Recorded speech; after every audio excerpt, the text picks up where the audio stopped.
हाँ जी। स्वागत है आप सभी का आपके अपने YouTube चैनल, आपके अपने प्लेटफॉर्म पे, ब्रदर्स एजुकेशन हब पे। तो सबसे पहले तो आपका मैं उस सिंघम सीरीज़ के अंदर स्वागत करता हूँ, क्योंकि जो सिंघम सीरीज़ हमने पंजाब पुलिस को देखते हुए जो शुरू की है, यानी कि अगर मैं कहूँ 2 शब्दों में अपनी बात को कहना चाहूँ तो जो जीके का सारा पोर्शन आने वाला है, जो कंप्यूटर का पोर्शन आने वाला है, उसके अलावा जो स्टैटिक का पोर्शन आने वाला है, कंप्लीट जो जीके आने वाला है, उस कंप्लीट जीके को एमसीक्यू क्लासों के अंदर पूरा का पूरा कवर करवा देंगे।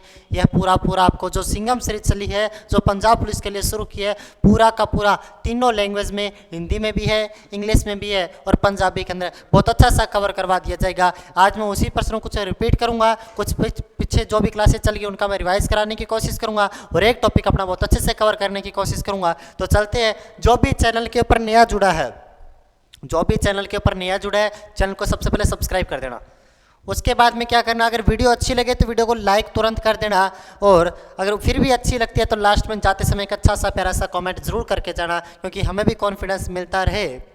बहुत अच्छी वैकेंसी है, पंजाब पुलिस की वैकेंसी आई हुई है। इसकी तैयारी में अभी भी जुट जाओ, अभी तैयारी में लग जाओ, तब तक जब तक पेपर होगा तब तक अच्छी तैयारी हो जाएगी। और सिंघम सीरीज के थ्रू अपने पूरे पेपर को कवर करने वाले, बहुत अच्छे पेपर को कवर करने वाले हैं। और पूरा का पूरा जो कोर्सेस है, कहाँ से परचेस करें, क्या ऑनलाइन कोर्सेस है, आपको सारे मैं लास्ट में बताते हुए चलूँ, क्योंकि अभी तो अपने कड़ी के अंदर मध्य में चल रहे हैं, यानी कि बीच की क्लासों के अंदर है। आप बस चलते जाना, बाकी हम देख लेंगे। भारत का सबसे दक्षिणतम बिंदु कहाँ स्थित है? Where is the southernmost point of India located? Bharat का सब तो दक्षिणी बिंदु कितने साबित है? देखो, अगर सामान्य परिचय में याद करने तो सिर्फ 5 बातें याद करना। सामान्य परिचय में याद करने तो मैं आपको एक भारत का मैप बना के दिखाता हूँ, भारत का मैप बना के आपको दिखाता हूँ। अगर याद करने को आपको मन हो तो सर क्या याद करें, सामान्य परीक्षा पूरा कवर हो जाए तो देख लेना, पूरा कवर हो जाएगा, गारंटी से कहता हूँ मैं आपको। सामान्य परीक्षा पूरा, ये मान के चलना भारत का मैप है, बहुत अच्छा मैप बना के दे दिया मैंने आपको, ये भारत का मैप है। तो सुनना, सर क्या याद करें, भी यहाँ से पेपर पूरा निकल जाएगा। 5 बातें यहाँ की बातें याद कर लेना। भारत की लंबाई याद कर लेना, भारत की चौड़ाई याद कर लेना। लंबाई तो भारत की 3214, चौड़ाई 2933, ये याद कर लेना। सबसे उत्तरी राज्य याद कर लेना लद्दाख, सबसे नीचे वाला याद कर लेना तमिलनाडु, या कल भी मैंने बताया था ये गुजरात याद कर लेना इस साइड में, इस साइड में अरुणाचल प्रदेश याद कर लेना, इस साइड में इंदिरा कोल याद कर लेना, यहाँ पे कन्याकुमारी याद कर लेना, सरक्रिक याद कर लेना और गौरमोता याद करना। इतनी सी बातें याद कर लेना यहाँ से, और सामान्य परीक्षा का कोई पर्सन यहाँ से बाहर नहीं जाएगा। सबसे इंपॉर्टेंट फैक्ट सुनना अभी, जो आपको मैंने नहीं बताया था कल, वो सुनना। अब बोलोगे सर कैसा कौन सा फैक्ट छोड़ दिया? ये मान के चलना अपना भारत पड़ता है, ये इंडिया है, ये भारत यहाँ पे पड़ता है। इस साइड में लक्षद्वीप भी है और इस साइड में क्या अंडमान निकोबार भी पड़ता है। अब ये अंडमान निकोबार भारत के दक्षिणी बिंदु से दक्षिण में स्थित है, लेकिन है तो भारत का हिस्सा, है तो किसका हिस्सा? भारत का हिस्सा पड़ता है। तो भारत का जो अंडमान निकोबार का जो सबसे दक्षिणी बिंदु पड़ता है वो कौन सा पड़ता है? ये बहुत इंपॉर्टेंट फैक्ट है। तो ये 6 डिग्री 45 मिनट उत्तरी अक्षांश पे है, 6 डिग्री 45 मिनट उत्तरी अक्षांश पे पड़ता है, 6 डिग्री 45 मिनट उत्तरी अक्षांश पे, जो कि अंडमान निकोबार ग्रेट निकोबार पे पड़ता है, ग्रेट निकोबार पे पड़ता है। और इसका नाम बहुत इंपॉर्टेंट है, जो भारत का सबसे दक्षिणी बिंदु पड़ता है, इसका नाम क्या पड़ता है? तो नाम बहुत इंपॉर्टेंट है, नाम सुन लेना। पिग्मेलियन पॉइंट, पासन पॉइंट, लाहिचिंग पॉइंट और इंदिरा पॉइंट। ये नाम याद रखना बहुत इंपॉर्टेंट है। तो सबसे दक्षिणी बिंदु कौन सा यहाँ पे हिसाब से देखें तो कन्याकुमारी में है। नेक्स्ट पे चले। अगर वीडियो आपको अच्छी लगे तो वीडियो को लाइक करना, जरूर लाइक करना वीडियो को, चैनल को सब्सक्राइब भी कर देना और सभी ग्रुप में वीडियो को शेयर जरूर करना, ठीक है। भारत की मुख्य भूमिका सबसे दक्षिणतम बिंदु, मुख्य भूमिका तो मैंने कहा था कन्याकुमारी है, मुख्य भूमिका तो कन्याकुमारी है। ये आपका टेस्ट भी इसी के अंदर हो जाता है। मुख्य भूमिका आपसे मैं पूछूंगा, मुख्य भूमिका कौन सा पड़ता है? तो कन्याकुमारी पड़ता है। मुख्य भूमिका कौन सा पड़ता है? कन्याकुमारी पड़ता है। और कन्याकुमारी को केप कैमोरिन भी कहा जाता है, तमिलनाडु में पड़ता है। कहाँ पे पड़ता है? तमिलनाडु में पड़ता है। चलते हैं नेक्स्ट पर्सन पे। हो रहा पंजाब पुलिस के बारे में बता देता हूँ। पंजाब पुलिस का पूरा ऑनलाइन कोर्सेज बिल्कुल तैयार है। पूरा ऑनलाइन कोर्स बिल्कुल नामात्र शुल्क के अंदर, बिल्कुल नामात्र शुल्क के अंदर, यानी कि 999 रुपये के अंदर, बिल्कुल नामात्र शुल्क के अंदर। स्पेशल इसी का जो नया पैटर्न है पंजाब पुलिस का, इसी को मद्देनजर देखते हुए पूरा रिकॉर्ड किया गया। स्पेशल बैच स्टार्ट हो चुके हैं ऑनलाइन कोर्सेज। उसके अंदर आपको क्या मिलेगा, 200 प्लस आपको PDF मिलने वाली है, और साथ में ई बुक्स भी मिलेगी, और बिल्कुल जो डाउट आपके निकलेंगे वो डाउट क्लासेस भी आपको लाइव प्रोवाइड करवाई जाएगी। तो बिल्कुल नामात्र शुल्क के अंदर 999 के अंदर जो हमारी एप्लीकेशन है आपको डिस्क्रिप्शन में मिल जाएगी, टेस्ट माफिया, और वहाँ पे पूरा का पूरा कोर्स पड़ा हुआ, वहाँ से परचेस कर सकते हो। और इसके अलावा किसी भी कंपटीटिव एग्जाम की आपको अगर टेस्ट सीरीज प्राप्त करनी हो तो वो भी टेस्ट माफिया एप्लीकेशन, उसको वेबसाइट बनी है गूगल के ऊपर www.testmafia.in, जो भी डिस्क्रिप्शन में आपको लिंक मिल जाएगा, वहाँ किसी भी प्रकार की आप प्राप्त कर सकते हो टेस्ट सीरीज ज्वाइन करना हो। और एप्लीकेशन में आपको किसी भी प्रकार का कोर्स भी उपलब्ध हो जाएगा। और इसी के अलावा कोई डाउट हो तो टेक्निकल टीम के आपको नंबर नीचे मिल जाएंगे, वहाँ से टेक्निकल टीम से आप बात कर सकते हो। अच्छा, भारत के पास विश्व के कुल क्षेत्रफल का कितना प्रतिशत है? India has what percentage of the total area of the world? Bharat कोल विश्व ते कुल क्षेत्रफल का कितना प्रतिशत है? यानी कि कल भी मैंने आपको बताया भारत का कुल क्षेत्रफल, विश्व का कुल क्षेत्रफल, यानी कि ये पृथ्वी है। पृथ्वी में भारत यहाँ पे पड़ता है, कहाँ पे पड़ता है? भारत यहाँ पे पड़ता है। तो पृथ्वी अगर 100% है तो भारत का क्षेत्रफल कितना पड़ता है? तो भारत विश्व के कुल क्षेत्रफल का 2.42% है, लेकिन जनसंख्या में देखें तो 17.5% है। जनसंख्या में 17.5%। क्षेत्रफल के हिसाब से भारत विश्व में कौन से स्थान पे? 7वें स्थान पे है। और जनसंख्या के हिसाब से कौन से स्थान पे पड़ता है? दूसरे स्थान पे पड़ता है। ठीक है, तो कौन सा? 2.42%। 1 नंबर ऑप्शन बिल्कुल सही होगा। आगे चलते हैं नेक्स्ट पर्सन पे। ये लो, हाँ ध्यान से समझना, इस पर्सन को बहुत इंपॉर्टेंट पर्सन है, सुनना। कर्क रेखा भारत के कितने राज्यों से होकर गुजरती है? Tropic of cancer passes through how many state of India?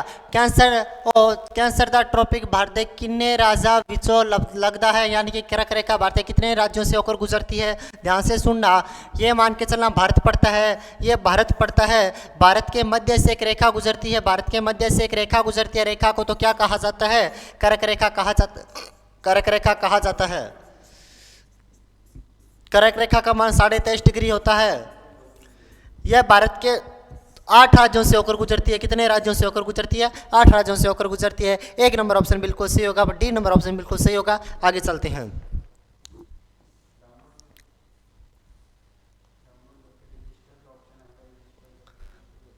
Bharat का मानक समय रेखा कितना डिग्री देशांतर रेखा को माना जाता है?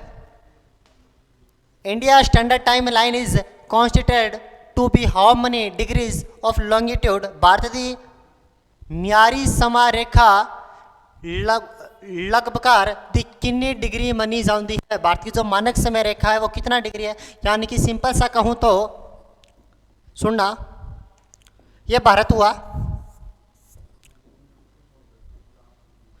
ये भारत के मध्य से इस प्रकार मानक समय, बिल्कुल कर्क रेखा ऐसे गुजरती है। ध्यान से सुनना, कर्क रेखा ऐसे गुजरती है, मानक समय रेखा ऐसे गुजरती है। ये भारत के 5 राज्यों से होकर गुजरती है। भारत का मानक समय रेखा ग्रीनविच रेखा से 5.5 घंटे आगे है। कितने घंटे आगे है? 5.5 घंटे आगे है। और भारत की जो मानक समय रेखा है वो 82.5 डिग्री पूर्वी देशांतर है। कितने डिग्री है? 82.5 डिग्री पूर्वी देशांतर पड़ता है। 82.5 डिग्री पूर्वी देशांतर, सी नंबर ऑप्शन बिल्कुल सही होगा। और 5.5 घंटे आगे पड़ता है, ये भी आपका सही होगा। आगे चलते हैं नेक्स्ट पर्सन पे।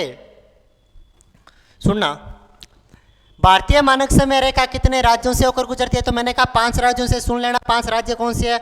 अब बोलोगे सर नाम तो नहीं बताए, तो नाम सुन लेना 5 राज्य कौन से है। देखो उत्तराखंड से सबसे पहले ऊपर उत्तराखंड आता है। उत्तराखंड से सेकंड राज्य की बात करता हूँ, एक उत्तराखंड पे 2 पे बात करता हूँ तो उत्तराखंड के बाद एमपी, एमपी के बाद 3 पे बात करता हूँ तो कौन सा? छत्तीसगढ़।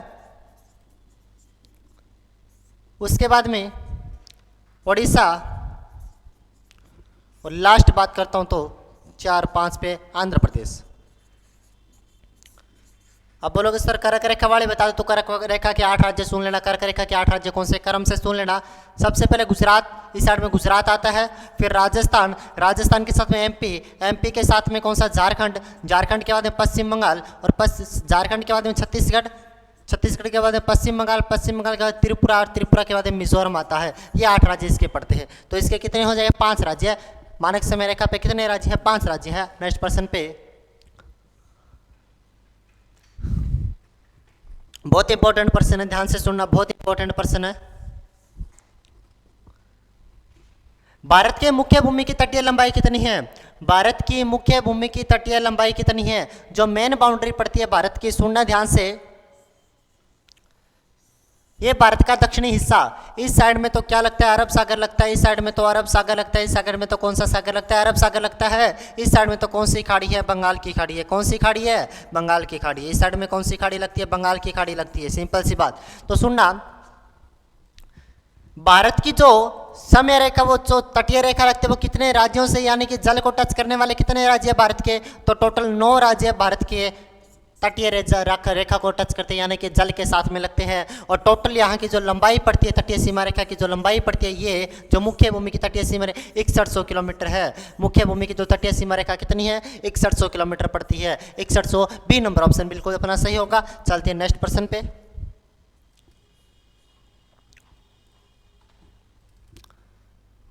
भारत की तटीय सीमा कितने किलोमीटर लंबी है? How many kilometre long is the coast line of India? Bharat की तट रेखा कितने किलोमीटर लंबी है? अब की बार प्रश्न थोड़ा सा घुमा के ध्यान से सुनना। आप बोलोगे सर वही प्रश्न है, वही प्रश्न नहीं है, ध्यान से सुन लेना, वही प्रश्न नहीं है, लेकिन फर्क है। ये तो मुख्य भूमि की बात कर रहा था, ये भारत की मुख्य बाउंड्री है, इसकी तो 6100 किलोमीटर, लेकिन ये टोटल भारत की बात कर रहा। भारत में पहुंचेगा तो लक्षद्वीप भी शामिल होगा, अंडमान निकोबार भी शामिल किया जाएगा। इन दोनों की काउंट करेंगे तो 1416.6 आएगा। और अगर मैं मुख्य भूमि की बात करता हूँ 6100 किलोमीटर आएगा। दोनों को काउंट करता हूँ तो 7516.6 किलोमीटर, यानी कि सिंपल सा कहूँ 7517 किलोमीटर। भारत की कुल तटीय सीमा रेखा कितनी है? तो 7516 या फिर 17, कुछ भी हो सकता है, तो उसे टिक करना। 7516 या फिर 17 किलोमीटर होगा। आगे चले नेक्स्ट पर्सन पे। भारत की स्थलीय सीमा की लंबाई कितनी है? तो सबसे पहले तो आपको पता होना चाहिए स्थलीय सीमा कितने देशों के साथ लगती है, यह पता होना चाहिए। सबसे पहले तो आपको यह पता होना चाहिए स्थलीय सीमा कितने देशों के साथ में लगती है। उसके बाद में प्रश्नों की बात करते हैं। स्थलीय सीमा की बात करता हूं तो भारत की स्थलीय सीमा टोटल 7 देशों के साथ में लगती है। कितने देशों के साथ में? 7। यहाँ पे पाकिस्तान, अफगानिस्तान, चीन, नेपाल, भूटान, म्यांमार और बांग्लादेश, टोटल 7 देशों के साथ में लगती है। 7 देशों के अंदर बात करता हूं तो टोटल 15,200 किलोमीटर, 15,200 या फिर कई बुक में आपको 15,106 किलोमीटर भी देखने को मिलेगा। टोटल इतनी सीमा लगती है। कितनी? 75, 15,200, 15,106 किलोमीटर, या फिर बात करता हूँ 15,200 किलोमीटर। अगर मैं टोटल बात करूँ भारत की, ये भी पूरा डब्बा है भारत इस प्रकार, तो भारत की चारों बाउंड्री की बात करता हूँ तो टोटल बाउंड्री कितनी हो सकती है? तो 15,200 तो स्थलीय सीमा, 7516.6 किलोमीटर इसकी कौन सी सीमा हो जाएगी? तटीय सीमा। दोनों को काउंट करता हूं तो 22,716.6 किलोमीटर भारत की टोटल बाउंड्री सीमा लगती है। आपसे स्थलीय पूछ रहा, स्थलीय में बी नंबर ऑप्शन बिल्कुल सही करना। आगे चलते हैं। अच्छा, नेक्स्ट पर्सन। भारत के कितने पड़ोसी देश है? मैंने आपको बता दिया सर पड़ोसी देश कितने हैं। 7 पड़ोसी देश है। सर इसके नाम बता दो तो नाम भी लिख लेना। कितने पड़ोसी देश है? 7 पड़ोसी देश है। नाम देख लो। पाकिस्तान से लगना, पाकिस्तान। 2 नंबर पे अफगानिस्तान आता है, अफगानिस्तान, अफगानिस्तान। सर तीसरा भी बता दो, तीसरा सुन लेना, चीन, नेपाल, म्यांमार, भूटान और बांग्लादेश। बांग्लादेश, ठीक है। इनकी बाउंड्री रेखा भी सुन लेना कितने किलोमीटर लगती है, यह भी सुन लेना किसकी कितना किलोमीटर। पाकिस्तान के साथ में 3310 किलोमीटर लगता है भारत की सीमा, अफगानिस्तान के साथ में 106 किलोमीटर, चीन के साथ में 3917 किलोमीटर, नेपाल के साथ में 1751 किलोमीटर, म्यांमार के साथ में 1458 किलोमीटर, भूटान के साथ में 599 किलोमीटर और बांग्लादेश के साथ में 4096 किलोमीटर। सर्वाधिक तो बांग्लादेश के साथ में लगती है और सबसे कम तो अफगानिस्तान के साथ में लगती है। आपसे क्या पूछ रहा, भारत के कितने पड़ोसी देश है? तो 7। आगे चलते हैं। हाँ, बहुत इंपॉर्टेंट प्रश्न है, यह भी प्रश्न पूछा गया एग्जाम के अंदर।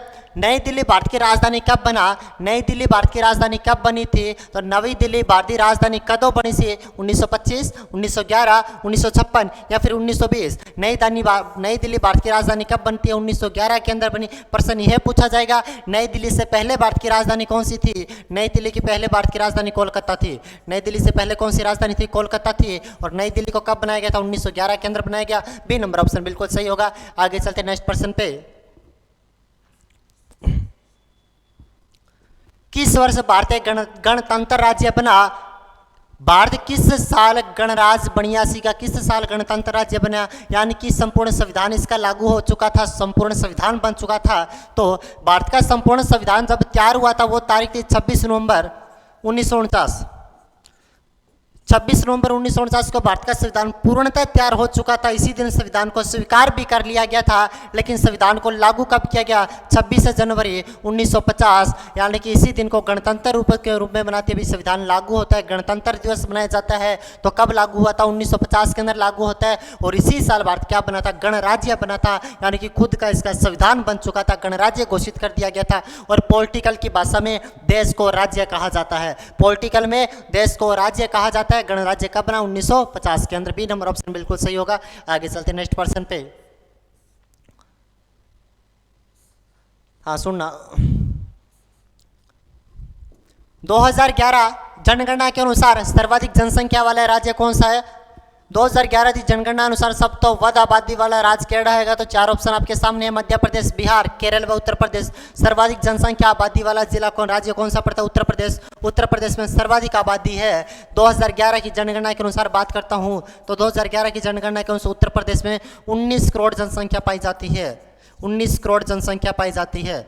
और 19 करोड़ ही 2001 से लेकर 19 बात करता हूँ 2001 के अंदर, 2001 के अंदर जो भारत की जनसंख्या थी, 2001 के अंदर भारत की जनसंख्या थी 102 करोड़। 2011 के अंदर भारत की जनसंख्या होती है 121 करोड़, यानी कि 10 वर्षों में भारत की जनसंख्या में कितनी वृद्धि हुई थी? 19 करोड़ की वृद्धि हुई थी। सिंपल सा कहूँ तो 10 सालों के अंदर एक यूपी पैदा हो चुका था। 19 करोड़ जनसंख्या किसकी है? उत्तर प्रदेश की पड़ती है। तो इसका सर्वाधिक जनसंख्या वाले सुन लेना, सर्वाधिक जनसंख्या उत्तर प्रदेश के अंदर, दूसरे नंबर पे महाराष्ट्र पे, और तीसरे नंबर पे बिहार पड़ता है। तीसरे नंबर पे क्या पड़ता है? बिहार पड़ता है। सर्वाधिक उत्तर प्रदेश में, 2 नंबर महाराष्ट्र में जनसंख्या, और तीसरे नंबर पे बिहार जनसंख्या वाला पड़ता है। सबसे कम की बात करता तो सबसे कम जनसंख्या सिक्किम, मिजोरम, अरुणाचल प्रदेश। सबसे कम सिक्किम में, फिर मिजोरम में, सबसे कम अरुणाचल, तीसरे नंबर पे अरुणाचल प्रदेश आता है। तो अपने से क्या पूछ रहा है? 2011 में सर्वाधिक जनसंख्या वाला उत्तर प्रदेश है, 19 करोड़ उसकी जनसंख्या है। और भारत में वृद्धि भी कितनी होती है? 19 करोड़ की वृद्धि होती है। और ये अपना ऑनलाइन कोर्सेज है, बिल्कुल पंजाब पुलिस का बहुत अच्छा कोर्सेज है, सिर्फ और सिर्फ 999 के अंदर बहुत अच्छा कंटेंट के साथ में तैयार किया गया। ई बुक्स है 200+ इसके अंदर PDF मिलेगा, और डाउट क्लासेज इसके अंदर रखी जाएगी, लाइव डाउट क्लासेस होगी, तो इसको परचेज भी कर लेना, बिल्कुल नामात्र शुल्क के अंदर है। बाकी अपने अगर वीडियो अच्छी लगे तो वीडियो को लाइक भी करना, जिसने चैनल को सब्सक्राइब नहीं किया वो सब्सक्राइब भी कर लेना, क्योंकि अपनी कंटिन्यू सिंगम सीरीज अभी चलती रहेगी जब तक एग्जाम नहीं होगा। तो आप भी साथ बने रहना, अपने कंटिन्यू क्लास से रहते रहेंगे। बाकी अपने करते हैं कल नेक्स्ट क्लास के अंदर, तब तक के लिए धन्यवाद, थैंक यू।